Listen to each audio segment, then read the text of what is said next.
Saudara akan tercengang-cengang lihat materi ini. Menurut firman Tuhan, ketakutan adalah sebuah roh. Sama-sama katakan dengan saya, ketakutan itu adalah roh. Selama ini ternyata hidup kita dibohongi oleh setan. Ketakutan itu wajar dimiliki oleh setiap manusia. Dan ternyata waktu saya renungkan firman Tuhan baik-baik Bapak Ibu Saudara, ternyata ketakutan itu adalah roh. Roh yang menghantui hidup manusia. Menurut Bible, menurut firman Tuhan, ketakutan adalah sebuah roh. Nah, roh ketakutan ini memiliki sifat untuk mengintimidasi dan menipu. Betul Bapak Ibu Saudara? Seringkali seolah-olah sakit kita jauh lebih besar daripada kekuatan Tuhan kita. Sehingga membuat hidup kita takut Bapak Ibu Saudara. Seringkali ketakutan dipakai oleh setan untuk menipu dan membohongi hidup kita. Masalah saya jauh lebih besar, sakit saya jauh lebih parah. Gak ada orang yang peduli dengan saya. Pintunya sudah tertutup, jalannya sudah tidak ada lagi. Saya sudah minum obat dan lain sebagainya, tak kunjung sembuh. Ketakutan inilah yang dipakai oleh setan untuk pada akhirnya mengintimidasi hidup kita dan juga membohongi hidup orang percaya. Amin Bapak Ibu. Ketakutan inilah yang dipakai oleh Tuhan sehingga pada akhirnya hidup saudara dan saya terintimidasi. Ketakutan juga dipakai oleh setan untuk menipu kita. Ada banyak orang Kristen hidup bergelut di dalam area ini. Ada banyak orang percaya bertanding di area ini. Dan seringkali yang saya dapati mereka kalah. Saudara, ketakutan itu adalah roh.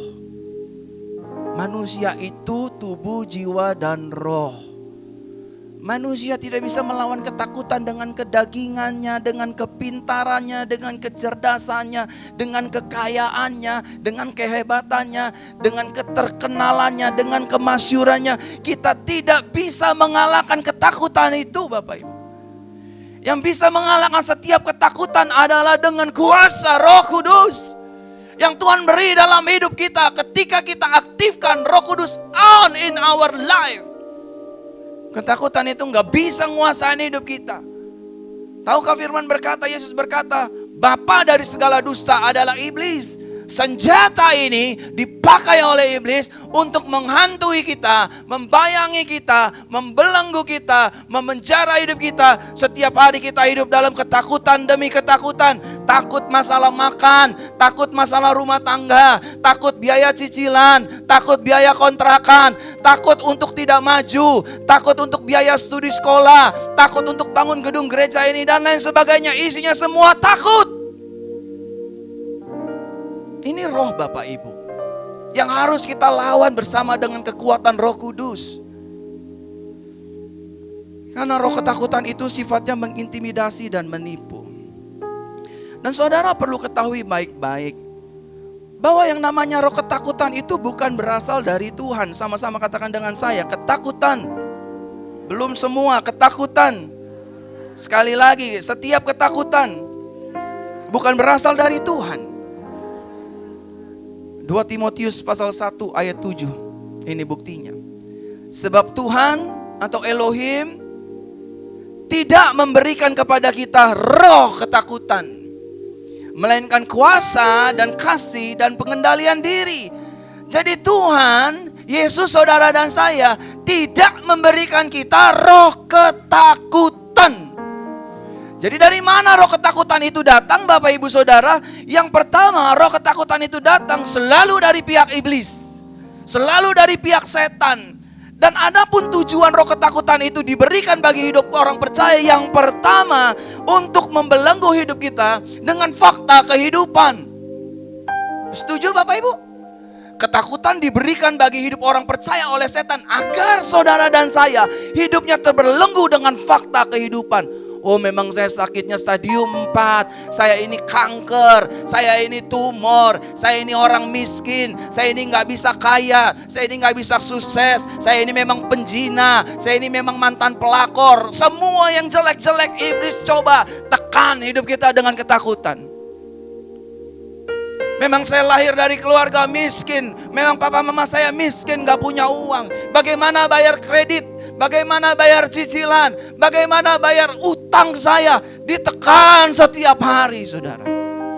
Iblis coba ingin membelenggu hidup kita dengan fakta kehidupan. Pintu-pintunya sudah tertutup. Jalannya sudah tidak ada lagi. Halo. Kita sudah pergi ke dokter, minum obat, suntik, dan lain sebagainya. Faktanya gak sembuh-sembuh. Saya sudah pergi ke gereja, didoakan sama pendeta, tumpang tangan, minyak urapan, dan lain sebagainya. Gak sembuh-sembuh. Tujuannya ini untuk membelenggu hidup kita dengan fakta kehidupan. Saudara masih mau takut? Saya enggak. Minta tolong sama Roh Kudus. Saudara pasti bebas. Saudara pasti merdeka. Tepuk tangan bagi Roh Kudus. Adapun yang kedua, tujuan iblis memberikan roh ketakutan bagi hidup orang percaya. Yang kedua, untuk menekan dan mematikan iman kita. Sehingga pada akhirnya kita nggak punya semangat, spirit of fight back. Kita nggak punya semangat untuk melawan balik. Oh enggak, tubuh saya ini bait Roh Kudus, bukan tempat sarang sakit penyakit.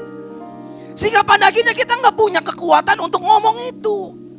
Kalau ketakutan demi ketakutan sudah memenuhi hidup kita, pikiran kita, hati kita, memenjara seluruh kehidupan kita, percayalah Bapak Ibu, bukan hanya hidup kita ditekan, iman kita mati. Kita akan melupakan Tuhan. Tuhan jahat, Tuhan gak tolong kita, Tuhan gak peduli sama kita, Tuhan gak care sama uang sekolah anak-anak kita, Tuhan gak care sama biaya kehidupan ini. Kalau sampai ketakutan terus menekan hidup kita, iblis akan mematikan iman kita. Satu kali Nathan bertanya sama saya, bisa gak setan bunuh manusia? Bisa. Bisa. Manusia yang gak ada roh Tuhannya bisa dibunuh sama setan. Tapi saya mau kasih tahu sama Bapak Ibu, manusia, orang percaya yang ada Roh Kudus gak bisa disentuh. Jangankan dibunuh, disentuh pun setan takut. Oh arogan, ini kebenaran bukan arogan. Ini kebenaran dan bukan arogan Bapak Ibu. Setan itu gak bisa sentuh hidup orang percaya. Makanya yang setan mau bunuh adalah imannya, bukan orangnya. Karena dia tahu gue gak bisa bunuh Elizabeth. Coba gue kasih kanker stadium 4 akhir. Minum obat 1 hari, pagi 15, siang 15, malam 15. 30, 60 obat dia harus minum. Hopeless, gak punya pengharapan. Imannya kecewa dan akhirnya mati. Jesus don't care about myself. He forget me. Dia lupa sama saya. Ini tujuan iblis memberikan roh ketakutan. Makanya Bapak Ibu, di gereja pengembalaan ini saya bilang sama Tuhan, Tuhan, Engkaulah pemilik gereja ini. Engkaulah pemilik jemaat. Aku gak perlu bersaing dengan gereja manapun, dengan pendeta manapun. Karena aku tahu Engkau yang akan mengirim setiap jiwa-jiwa ke tempat ini. Amin. Engkau yang akan menanam mereka duduk, tinggal, tetap merelakan hatinya untuk digembalakan dan lain sebagainya. Makanya di tempat ini juga aku gak pernah paksa saudara, ayo perpuluhan. Kalau gak perpuluhan saudara terkutuk semua. Biarlah roh Tuhan yang membimbing dan memimpin kita. Dan karena roh Tuhan itu juga yang akan kembali memberkati hidup saudara dan saya. Tepuk tangan bagi Yesus. Yang ketiga, tujuan iblis Bapak Ibu Saudara memberikan ketakutan untuk membuat hidup kita pada akhirnya ragu akan kuasa Tuhan. Setuju? Akhirnya kita ragu sama kuasa Tuhan. Tuhan bener gak sih sanggup mulihin sakit saya? Tuhan bener gak sih kamu sanggup untuk memberkati usaha saya? Tuhan bener gak sih sanggup membiayai uang sekolah anak saya? Tuhan engkau bener gak sih sanggup gak sih untuk melunasi hutang saya? Tuhan kau sanggup gak sih untuk membuat bisnis saya goal? Membuat bisnis saya berhasil, benar gak Tuhan? Saya cuma mau bilang, benar, Tuhan pasti sanggup. Seringkali ketakutan yang membuat kita bilang, gak mungkin terjadi. Halo?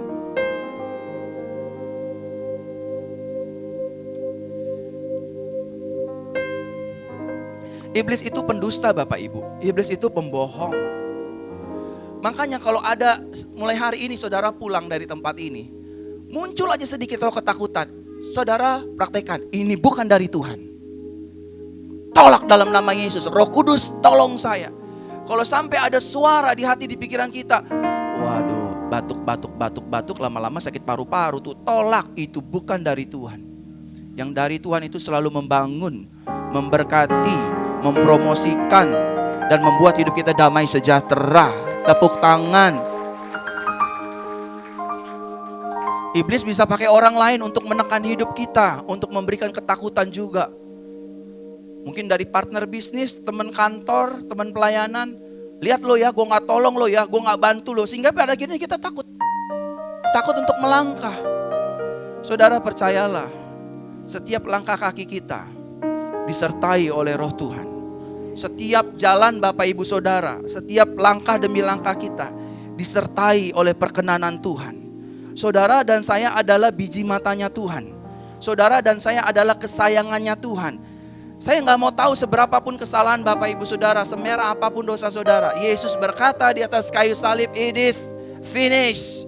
Semuanya sudah saya selesaikan. Dosa masa lalumu sekarang sampai selama-lamanya sudah selesai. Di mata saya kamu bukan pendosa lagi, kata Tuhan. Di mata Yesus kita ini bukan penjina, bukan pendosa. Kita ini orang ciptaan baru. Cuman seringkali kita sadarnya dengan ucapan setan yang menakut-nakuti kita. Kita gak layak, kita pendosa, kita ini rumah tangga yang sudah bercerai dan lagi sebagainya. Sehingga pada akhirnya kita hidup setiap hari dengan feel guilty. Kita terus merasa bersalah. Kita begini salah, begitu salah. Memang tujuannya gitu. Supaya saudara gak dapetin janji-janjinya Tuhan. Kalau sampai saudara dapetin janjinya Tuhan, saudara akan menggenapi firman, engkaulah orang yang lebih daripada pemenang. Nah saudara, roh ketakutan adalah sebuah kendaraan yang dipakai oleh iblis untuk membawa hidup orang percaya masuk dalam zona stres dan depresi. Saya ulangi sekali lagi. Roh ketakutan adalah sebuah kendaraan yang dipakai oleh iblis untuk menghantarkan atau membawa hidup orang percaya masuk ke dalam zona stres dan depresi. Awalnya takut, lama-lama gak bisa tidur. Awalnya takut, lama-lama cemas. Awalnya takut, lama-lama bimbang. Awalnya takut, lama-lama stres. Awalnya takut, lama-lama minum obat stres. Awalnya takut, lama-lama pergi ke dokter psikiater. Awalnya takut, lama-lama depresi. Terminal akhir yang iblis ingin berikan bagi hidup orang percaya adalah agar hidup kita meninggalkan Tuhan dan pada akhirnya kill yourself. Bunuhlah dirimu sendiri. Ini tujuan akhirnya. Klik Milano. Saudara bisa foto. Saya diajarin oleh Roh Kudus tentang materi-materi ini dan saya melakukannya Bapak Ibu. Oh ternyata roh ketakutan diberi dalam hidup orang percaya. Tujuannya untuk membuat hidup kita stres dan depresi. Ternyata bukan hanya berhenti sampai situ saja. Tapi iblis juga mau kita pada akhirnya meninggalkan Tuhan. Nggak lagi percaya dengan kuasa Tuhan. Nggak lagi percaya dengan pribadi Tuhan. Nggak lagi percaya dengan kuasa firman Tuhan. Nggak lagi kita percaya dengan segala janji-janjinya Tuhan. Sehingga pada akhirnya kita merasa kita sendirian. Sehingga pada akhirnya merasa kita nggak ada yang tolong, nggak ada yang peduli dan lain sebagainya. Dan pada akhirnya kita putuskan. Oke. Saya pindah agama, saya tinggalkan Yesus karena Yesus gak peduli sama saya. Dan waktu dia pindah agama, ternyata dia gak dapetin apa-apa. Akhirnya karena memang udah seluruh dunia ini gak ada yang peduli sama saya, dia mengakhiri hidupnya. Yang kedua, dari mana roh ketakutan itu datang? Tadi yang pertama dari iblis ya. Yang kedua, roh ketakutan itu datang dari diri sendiri. Halo? Coba lihat kanan kirinya, pandang aja wajahnya, pelan-pelan pandangnya. Bilang sama kanan kirinya, dari kamu sendiri tahu. Ngomongnya jangan sambil ketawa-ketawa, ngomongnya ngingetinnya baik-baik. Dari mana roh ketakutan itu ada? Lihat kanan kirinya, dari kamu sendiri tahu. Dari pikiranmu sendiri tahu. Benar gak Bapak Ibu? Nah, kita yang menciptakan ketakutan itu dari pikiran ataupun perkataan. Jangan-jangan saya nggak bisa bayar uang kontrakan bulan ini. Jangan-jangan saya nggak bisa bayar tagihan saya bulan ini, minggu ini. Jangan-jangan saya nggak bisa bayar uang sekolah anak saya. Jangan-jangan saya nggak sukses jadi caleg. Jangan-jangan saya gagal jadi ikut pilkada tahun 2024 dan lain sebagainya. Terus isinya jangan. Belum dagang Bapak Ibu Saudara, belum jualan, belum mulai bisnis. Kita udah berani ngomong gini, nanti kalau gak ada yang beli gimana? Ya ampun Tuhan Yesus, dagang juga belum. Ini baru berandai-andai, ini kadang kita suka baru berandai-andai. Mah, Pa, kita buka bisnis yuk. Bisnis apa? Sate Taichan. Ayo, papa mama punya berapa? Mama punya 5 juta, gotiao. Papa punya berapa? Gotiao juga. Captiao, berapa tuh? 10 juta lah gitu ya. Ayo kita bisnis. Udah dihitung. Tiba-tiba bininya ngomong, Pa, nanti kalau gak ada yang beli gimana? Tuh, bayangin coba. Belum mulai, belum beli dagingnya tuh. Udah ngomong begitu, ntar kalau gak ada yang beli, ya ampun. Lapaknya aja lu belum tahu, ini udah bilang, ntar kalau gak ada yang beli bagaimana? Capek deh. Makanya saya sama Bu Gembala tuh ya, Bapak Ibu di tempat ini. Getol saya sama Bu Gembala sampai Sir William. Tambahin terus bangku sampai 300. Orangnya mana? Bodoh amat. Gue gak peduli. Mau dibilang sombong rohani kayak rohani sombong kayak bodoh amat. Satu hal yang saya tahu, kalau kita siapin ladang penggembalaannya, dombanya Tuhan kirimin. Amin Bapak Ibu. Amin. Makanya saya selalu bilang, ayo kita doain tanah yuk Bapak Ibu, doain tanah. Pasti orang akan bilang sama saya, senggol saya, duitnya dari mana? Masa bodoh. Doain aja dulu, lagian juga kan saya gak ngolekin Bapak Ibu kita mau bangun tanah, sumbangin 1 orang 10 juta, kebangetan banget sih kalian. Enggak, kita ayo Bapak Ibu, setiap habis ibadah kita doain. Sampai kapan? Sampai mulut dan mata kita melihat apa yang kita ucapkan. Itu terjadi dalam hidup. Bagi Tuhan tak ada yang mustahil. Sama-sama. Bagi Tuhan tak ada yang tak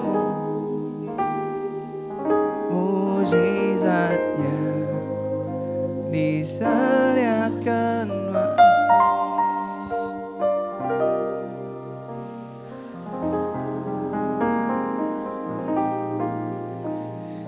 Saudara akan jadi saksinya nih ya. Semalam saya doa, saya mencari satu nama buat ruangan gereja kita. Nama gereja kita adalah Jesus Christ Church. Dan seperti apa yang Tuhan sudah taruh di hati, yang udah saya sampaikan di ibadah sore, kita akan bangun sebuah gereja gedung dengan nama Megah Tower. Dan tadi malam, tadi juga saudara, saya melihat ruangan itu Bapak Ibu. Dan Tuhan Roh Kudus beri nama ruangan itu Holy Spirit Arena. Ruangnya Roh Kudus untuk bekerja, membawa ribuan jiwa, memulihkan ribuan jiwa, mengantarkan mereka kepada Yesus. Saya mau pakai itu, boleh gak pinjem di sini Holy Spirit Arena Tuhan? Nanti di tempat yang baru. Dan di tempat yang baru lagi, jadikan itu namanya Holy Spirit Arena. Gelanggangnya Roh Kudus bertarung, bertempur, menyelamatkan orang percaya dari apapun itu. Tepuk tangan dong. Ya pasti lagi-lagi dan lagi orang akan bilang, gila. Gak apa-apa. Saya juga gak baperan orangnya dibilang gila. Paling saya hanya meneteskan air mata. Terima kasih Roh Kudus. This is your arena. Ini arenanya Roh Kudus. So tadi pagi kita berdoa sebelum pelayanan, aku bilang Roh Kudus, take over pelayanan ini, take over jiwa-jiwa dari Jakarta, Bogor, Tangerang, Depok, mana-mana lagi, Kalimantan, Papua, dari mana-mana lagi, dari Timor Leste. Makanya mereka datang tuh Bapak Ibu. Makanya pikiran dan hati kita jangan mau dibohongin setan. Amin. Wanita-wanita paling utama nih, amin. Kan ibu-ibu mainnya pakai perasaan ya kan? Bener kan? Kalau ada suami yang telepon Ujang, ya udah tuh Ujang, bukan si Susi, pasti Ujang. Ya, jangan belaga gila, jangan belaga gila. Ini pasti Susi nih, lo kasih nama Ujang kan? Hold your heart. Be still. Perempuan di sini mukanya tegang semua, Bapak Ibu Saudara. Korban kali, jangan sebelah kanan ya. Udah percaya itu Ujang bukan Susi. Kok teleponnya 15 kali miss call? Ya siapa tahu bisnis tanah ya kan, kalau kecipratan juga puji Tuhan. Dan kalau memang itu beneran Susi dan bukan Ujang, ya udah jangan marah. Datang aja ke gereja minta doain sama Pak Gembala. Nah saudara, saya masuk langsung 3 poin terakhir. Gimana caranya agar kita dapat mengalahkan roh ketakutan? Yang pertama, saudara dan saya harus memperkatakan firman Tuhan setiap hari. Amin. Roma pasal 10 ayat 8 dikatakan demikian. Tetapi apakah yang dikatakannya? Firman itu berada di dekatmu, di dalam mulutmu dan di dalam hatimu. Inilah firman iman yang kami beritakan. Jadi firman itu ada di mulutnya Kak Anis, ada di mulutnya Pak John, ada di mulutnya Sister, ada di mulutnya Bung, ada di mulutnya saudara dan saya. Firman itu ada di mulut kita. Kalau saudara bilang sakit saya pasti sembuh, saudara pasti sembuh. Kalau saudara lagi struggle tentang keuangan, Tuhan pasti memberkati saya. Tuhan pasti memulihkan ekonomi saya. Ini bukan lagi sugesti, tapi ini firman, ini kebenaran yang akan terjadi bagi hidup kita semua. Amin. Kenapa kita nggak ubah cara hidup kita? Kalau sama yang negatif kita sering percaya, kenapa sama yang positif kita nggak mau percaya? Sama hal-hal yang negatif kita sering kali percaya. Oh jangan taruh gunting di pinggang, nanti anaknya keguguran. Itu percaya yang kayak gitu-gituan. Kenapa kita nggak percaya dengan minyak urapan? Ketika kita urapi anak kita jadi anak yang pintar, yang unggul, yang cerdas, yang berprestasi, anak yang baik, anak yang diurapi. Amin. Ngomongin firman tiap hari, ngomongin, ucapin. Ada cerita fiksi atau fakta saya nggak tahu, maling kundang ketika mamanya ngamuk dia bilang jadi batu, maka jadi batu tuh barang. Nah kita lebih dari maling kundang, kita anak kerajaan. Datang ke kantor, datang ke tempat bisnis, ketemu partner, mau deal-dealan, kontrak dan lain sebagainya, mau pencairan dana dan lain sebagainya, bilang firman, aku pasti diberkati, aku pasti sukses, Yesus bersama dengan hidupku, apa yang ku jalani bersama dengan Yesus pasti berhasil. Ngomong Bapak Ibu, ngomong. Makanya di gereja ini ada yang namanya confessing faith, pengakuan iman. Aku sehat, aku diberkati, bukan buat sombong rohani. Saudara, saya sudah sampaikan firman ini ya. Saya sudah sampaikan materi ini. Kalau saudara memilih untuk tetap takut lagi, berarti bukan salah Tuhan, bukan salah Roh Kudus, bukan salah pendeta dan gembala saudara. Tapi salah diri sendiri untuk tetap memilih ada di zona ketakutan. Dan di zona ketakutan itu akan membawa kita lebih dalam lagi masuk stres, depresi. Saudara, stres itu gak enak, depresi itu gak enak. Obat gak bisa nyembuhin kita. Tubuh kita ini Tuhan yang ciptakan. Maka yang bisa sembuhkan tubuh kita adalah yang menciptakan kita, yaitu Tuhan Yesus.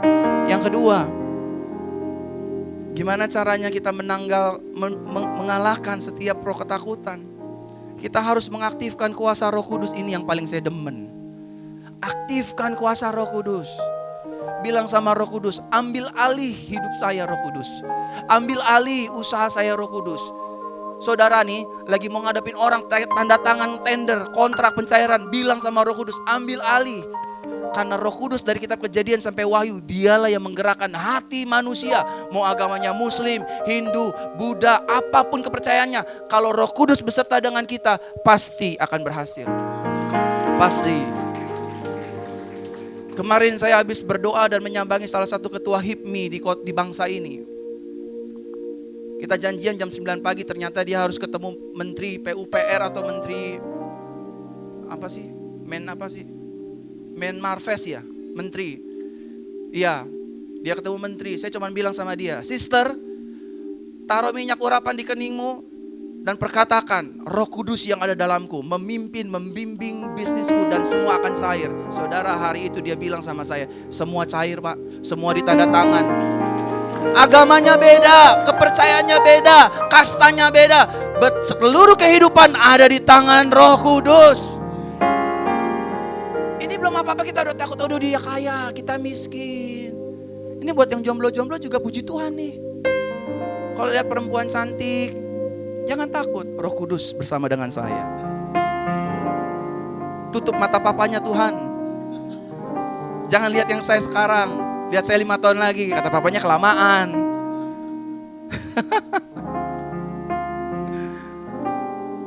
Anak-anak muda, libatkan Roh Kudus, maka kamu akan berhasil. Dari tanggal 28 Mei kemarin, hari Pentakosta, saya sudah bilang gereja ini sejarahnya di tanggal 28 akan berjalan bersama dengan Roh Kudus. Roh Kudus itu yang membawa banyak jemaat. Nanti sore juga Roh Kudus juga akan bawa banyak jemaat. Roh Kudus juga yang akan membawa kita pindah ke tempat yang baru. Amin. Bukan karena kuat gagah orang perorangan, pendeta per pendeta, enggak penting di gereja ini. Yang penting kita sama-sama berlutut, Roh Kudus bawa kita, Roh Kudus bimbing kita. Ketakutan itu Bapak Ibu tidak akan sampai menghantui pikiran kita. Pokoknya setiap kali saudara ada ketakutan, bilang, Roh Kudus ambil alih pikiran saya. Setuju? Semua jemaat? Saya mau liatin mukanya satu-satu dulu, supaya saya gak salah nanti. Kalau ada pikiran kita ketakutan dalam dagang, usaha, sakit, penyakit, rumah tangga, keluarga, bilang, Roh Kudus ambil alih pikiran saya. Roh Kudus ambil alih hati saya. Supaya pikiran dan hati tenang. Kalau pikiran dan hati gak tenang, mau uang segunung, tidur gak nyenyak, makan tak enak. Makan steak rasa sandal. Iya tuh. Kalau pikiran gak enak, hati gak tenang, mau dibawa ke restoran paling mahal, makan bolognese rasa gado-gado Bapak Ibu. Karena pikirannya kacau kemana-mana. Bilang sama Roh Kudus, Roh Kudus, tolong dagangan saya. Memang saya cuma usaha roti, memang saya cuma usaha ini, memang saya promotor ini. Take over Roh Kudus. Bawa partner bisnis, bawa mitra bisnis, bawa semuanya. Tadi ya, semua isi pesta Duta Kristus, doa saya apa sebagai gembala? Saya doa Bapak Ibu, mungkin saya diketawain sama mereka, tapi mereka biarin aja. Saya bilang begini, Roh Kudus, bawa presiden, wakil presiden, bawa ke gereja JCC, bawa menteri-menteri, stafnya, gubernur, bupati, wali kota, sekda, bawa kemari, Polda, TNI, Kapolri, Panglima, bawa kemari, nyatakan kuasamu, yang sakit pasti sembuh. Itu saya doa begitu. Hari ini mungkin saudara bengong-bengong, ini kayak orang gila gembala saya. Tapi nanti saudara akan lihat, saudara akan duduk berdiri di hadapan raja-raja. Karena itu firman Tuhan. Betul Bapak? Terima kasih sudah hadir ya. Pak Bupati tidak hadir? Itu tanda-tanda kecil. Ada Pak Sekda, ada Bupati, ada pengusaha. Saya minta semua sama Roh Kudus. Kan yang punya Roh Kudus Bapak Ibu. Dan poin terakhir, setelah ini kita akan masuk doa pengurapan. 1 Yohanes 4 ayat 4. Kamu berasal dari Elohim, anak-anakku, dan kamu telah mengalahkan mereka. Sebab roh yang ada di dalam kamu jauh lebih besar. Sama-sama katakan dengan saya, roh yang ada di dalam hidup saya jauh lebih besar daripada roh yang ada di dalam dunia ini. Dan yang ketiga, kita harus menyadari bahwa kebesaran Tuhan Yesus itu nyata dan luar biasa. Amin. Untuk mengalahkan ketakutan kita harus sadar bahwa kuasa dan kebesaran Tuhan Yesus itu nyata. Matius 28 ayat 18. Lalu Yesus mendekati mereka dan berkata, segala kuasa di surga dan di bumi sudah diberikan kepadaku. Sekali lagi dalam Matius 28 ayat 18. Lalu Yesus mendekati mereka dan berkata, segala kuasa di surga dan di bumi sudah diberikan kepadaku. Artinya gini, dia akan bilang, Bapak, Mama, semua kuasa di bawah kuasa gue. Lu punya musuh, segala kuasa di bawah kekuatan gue. Lu gak usah takut, gue yang bela hidup lo. Aman gak Bapak Ibu? Kamu sakit, Yesus akan bilang begini, segala kuasa ada di tangan saya pegang, kamu pasti sembuh. Amin. Saudara mau buka bisnis, buka usaha, Yesus akan bilang begini, semua kuasa ada di bawah saya. Kamu mau partner, kamu mau investor, minta sama saya kasih sama kamu. Halo? Dan pilihan ada di tangan Bapak Ibu Saudara. Hari ini saya bersih, saya tidak bersalah. Firman sudah saya sampaikan. Saya minta biar Roh Kudus membimbing kita untuk menjadi pelaku kebenaran firman Tuhan. Tepuk tangan buat Tuhan.